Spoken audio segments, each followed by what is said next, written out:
Iran America പരോക്ഷ ചർച്ച ദോഹയിൽ അവസാനിച്ചു. ചർച്ചയിൽ പുരോഗതിയുണ്ടായതായി American vice president JD Vance വ്യക്തമാക്കി. ഇറാന്റെ മരവിപ്പിച്ച ആസ്തികളുടെ ഒരു ഭാഗം വിട്ടുനൽകാൻ ധാരണയായതായി ഇറാൻ ഡെപ്യൂട്ടി വിദേശകാര്യമന്ത്രി കാസിം ഗരീബാബാദി പറഞ്ഞു. വെടിനിർത്തൽ കാലയളവിൽ അമേരിക്കയുമായി ഉണ്ടാകുന്ന തർക്കങ്ങൾ ചർച്ച ചെയ്ത് പരിഹരിക്കാൻ കമ്മ്യൂണിക്കേഷൻ ചാനൽ സ്ഥാപിക്കാനും ധാരണയായി. മധു കൊട്ടാരക്കര നൽകും വിവരങ്ങൾ അമേരിക്കയിൽ നിന്ന്. മധു, ഗുഡ് മോർണിംഗ്. അങ്ങനെ ആശങ്കയിൽ നിന്ന് അല്ലെങ്കിൽ അനിശ്ചിതത്വത്തിൽ നിന്ന് ആ ചർച്ച നടന്നു, ആദ്യഘട്ട ചർച്ച.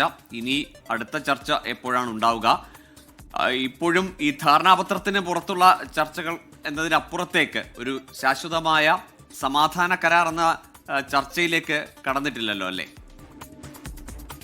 Good morning Gokul, Pravitha. ഇപ്പോൾ നടന്നതുപോലും ഇറാനും അമേരിക്കയും ഇപ്പം അത് പരോക്ഷ ചർച്ചകളായിരുന്നു, നേരിട്ടുള്ള ചർച്ചകളല്ലായിരുന്നു. അതാണ് ഇപ്പോൾ അവസാനിച്ചിരിക്കുന്നത്. 2 ആഴ്ച മുമ്പ് ഈ പ്രഖ്യാപിച്ച ഇടക്കാല കരാറിലൂടെ നമ്മളൊക്കെ പരിഹരിച്ചെന്ന് കരുതിയിരുന്ന വിഷയങ്ങളിലാണ് ഇപ്പോൾ 2 രാജ്യങ്ങളും ഇന്നലെ നടന്ന ചർച്ചകളിൽ പ്രധാനമായിട്ടും ശ്രദ്ധ കേന്ദ്രീകരിച്ചത്. ഈ ഇനിഷ്യൽ കരാറിലെ വളരെ ക്രിട്ടിക്കലായിട്ടുള്ള സബ്ജക്റ്റുകളായിരുന്നു ഹോർമുസ് കടലിടുക്കിലെ കപ്പൽ ഗതാഗതം, അതുപോലെ ഫ്രീസ് ചെയ്ത ഇറാനിയൻ അസറ്റ്സ് അത് വിട്ടുകിട്ടുക എന്നീ കാര്യങ്ങളിലൊക്കെ ആയിരുന്നു ഈ ദോഹയിൽ 2 ദിവസമായി നടന്ന ചർച്ചകളിൽ 2 രാജ്യങ്ങളുടെയും പ്രതിനിധികൾ സംസാരിച്ചതെന്നാണ് ഒഫീഷ്യൽ സോഴ്സിൽ നിന്ന് നമുക്കറിയാൻ സാധിക്കുന്നത്.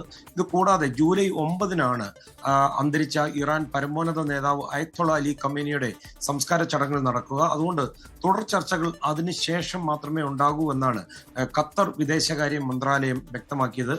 ജൂണിൽ യുദ്ധം അവസാനിപ്പിച്ച ഈ ധാരണാപത്രവുമായി ബന്ധപ്പെട്ടുള്ള വിഷയങ്ങളിൽ ദോഹ ചർച്ചകളിൽ വളരെ പോസിറ്റീവായിട്ടുള്ള പുരോഗതി കൈവരിച്ചതായിട്ടാണ് ഖത്തർ വിദേശകാര്യ മന്ത്രാലയം പറയുന്നത്.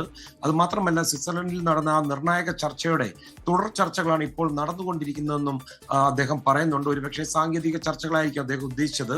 ഇറാന്റെ ആണവ പദ്ധതികൾക്ക് നിയന്ത്രണം ഏർപ്പെടുത്തുന്ന കാര്യത്തിൽ ഇരുപക്ഷവും പുരോഗതി കൈവരിക്കുന്നുണ്ടെന്നാണ് എന്നാൽ ഡൊണാൾഡ് ട്രംപ് ഇന്ന് മാധ്യമപ്രവർത്തകരോട് സംസാരിക്കുമ്പോൾ പറഞ്ഞത്. അത് മാത്രമല്ല, യുദ്ധം പ്രഖ്യാപിച്ചതിന്റെ പ്രധാന കാരണം ഇതായിരുന്നെന്നാണ് പറയുന്നത്.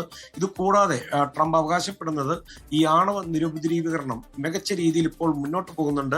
വരും ദിവസങ്ങളിൽ ഈ കാര്യങ്ങൾ വ്യക്തമാകുമെന്നാണ് പറയുന്നത്.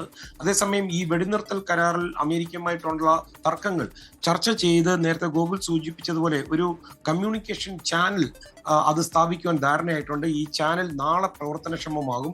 ഇത് കൂടാതെ ഇറാന്റെ മരവിപ്പിച്ച ആസ്തികളുടെ ഒരു ഭാഗം അത് നൽകാൻ ധാരണയായതായിട്ട് ഇറാൻ ഡെപ്യൂട്ടി വിദേശകാര്യ മന്ത്രി കാസിം ഗരീബാബാദി പറയുന്നുണ്ട്. ഏതാണ്ട് $600 കോടി ഒരു ഭാഗമാണ് ഇറാന് സാധന സാമഗ്രികളും അതുപോലെ ഭക്ഷ്യവസ്തുക്കളും ഒക്കെ വാങ്ങാൻ വിട്ടു നൽകുക. ഇതാണ് പ്രധാനമായിട്ട് ചർച്ച ചെയ്തത്. പക്ഷേ ഈ തുക എത്രയാണെന്നുള്ളത് ഇനിയും അറിയത്തില്ല. അതേസമയം ഈ ആണവ വിഷയം പിന്നീട് പരിഗണിക്കുമെന്നാണ് US vice president JD Vance പറയുന്നത്. അതുമാത്രമല്ല, അമേരിക്കയ്ക്ക് ഈ വിഷയത്തിൽ ആശങ്കയുണ്ട്. അതുകൊണ്ട് തുടർ ചർച്ചകൾ ആരംഭിക്കുമ്പോൾ ഈ വിഷയമായിരിക്കും പ്രധാനമായിട്ടും ചർച്ച ചെയ്യപ്പെടുക എന്നാണ് വാൻസ് പറയുന്നത്. ഗോകുൽ, പ്രവിത.